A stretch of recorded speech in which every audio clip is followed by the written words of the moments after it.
The lengths to which the Republican Party will go to lie and gaslight and propagandize their own supporters will never cease to amaze me.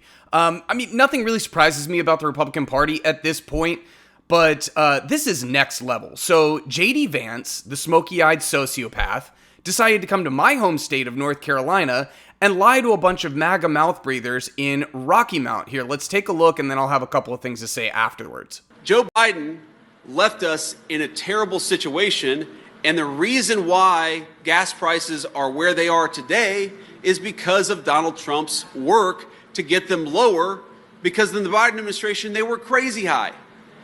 The gas prices we're seeing today are nothing like what we saw at the peak of the Biden administration because the president has set us up for energy dominance. And one of the lessons we all have to take away, frankly, every time we get involved in anything overseas, whether it's in the Middle East or anywhere else, the thing we got to take away from it is energy dominance and energy independence. Rely on our own people, rely on our own energy. So let me get this straight.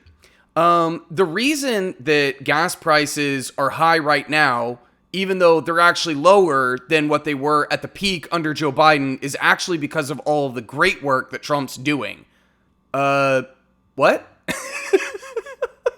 And he goes on to talk about inflation and all of this other stuff. Listen, all right. For one thing, the president has very little to do with the price of gas, just generally speaking, okay? Oil prices are global, right? So this is a global commodity, and the president of the United States doesn't really have much to do with what the price of gas is in the United States. Now, there are two exceptions to which the president can actually kind of influence the price of gas, and that is if they decide to tap into the strategic reserves in the United States in order to ease the price at the pump, which Trump is already doing. But the other thing is if the president decides to start a war in an oil exporting country that would affect the global price of gas in general, which Trump has done. So that's the why the prices are up. And I just want to get to some of the things that he brings up, because he talks about how high gas prices were under Joe Biden. At the end of Biden's term, gas prices were relatively low. They were in the low $3 range, if I remember correctly. Now, what he's talking about for what they were at the peak was in 2022, I believe. And here in North Carolina, I think gas prices just crested $5 a gallon, which was ridiculous. It was the highest price that anybody had seen. But that wasn't because of Joe Biden, okay? That was because Russia decided to invade Ukraine and start that war. And then the other thing was, at the same time, you had all of the countries around the world starting to open up post-pandemic, and the demand for oil went through the roof because trade routes are opening up. People are driving around more. Just in general, we had a bunch of inflation. Now, they have done an autopsy on what happened during the really, really, really high inflation that happened under Joe Biden. And some of it was because of choke points in trade, and we're not able to get certain things. But literally over 60% of it ended up being what they call greedflation, which is the companies decided, we have to raise prices and we're going to blame it on the pandemic. And then come to find out after the fact, they're posting record profits. So you can't have two things at the same time. You can't say, we have to raise prices because we can't get X, Y, and Z good, and then turn around and post record profits. And we know this because they're publicly traded companies. They have to post profits. They have to give their income statements and all of this stuff every quarter. So we know that this is from the companies that were actually just robbing people and taking advantage of it. Naomi Klein actually wrote a book called Shock Doctrine.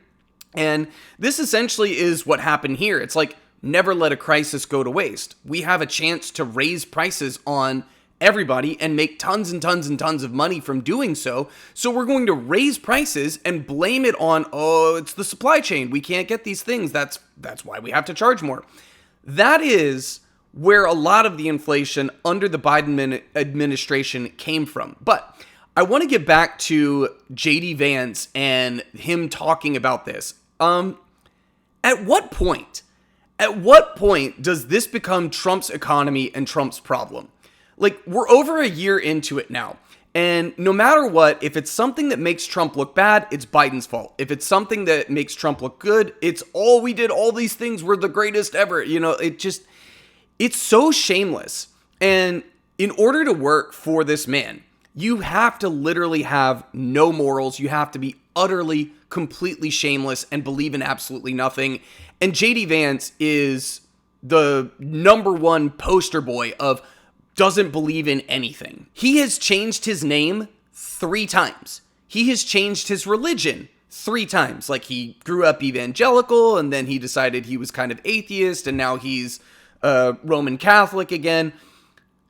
JD Vance believes in absolutely nothing. JD Vance used to say correctly that Trump would be America's Hitler, and now he's his vice president. This is the kind of person that Trump needs around him, is somebody who does not mind just lying through his teeth on a daily basis, shamelessly lying about things, and not taking responsibility, which is the point I want to end on, is like, the Republican Party has always branded themselves as the party of personal responsibility, right? Take responsibility. This was a war of choice, okay? It was illegal, it was offensive, it was stupid. We haven't accomplished anything except for killing children, killing civilians, raising gas prices, destroying, a city of over 10 million people. And we haven't gotten anything. There's no regime change. Iran hasn't even gotten into their most advanced missiles yet. U.S. military bases all over the region have been bombed. Our radar systems have been taken out. Tel Aviv and Israel have been bombed relentlessly. All of our allies in the surrounding Gulf states have been bombed.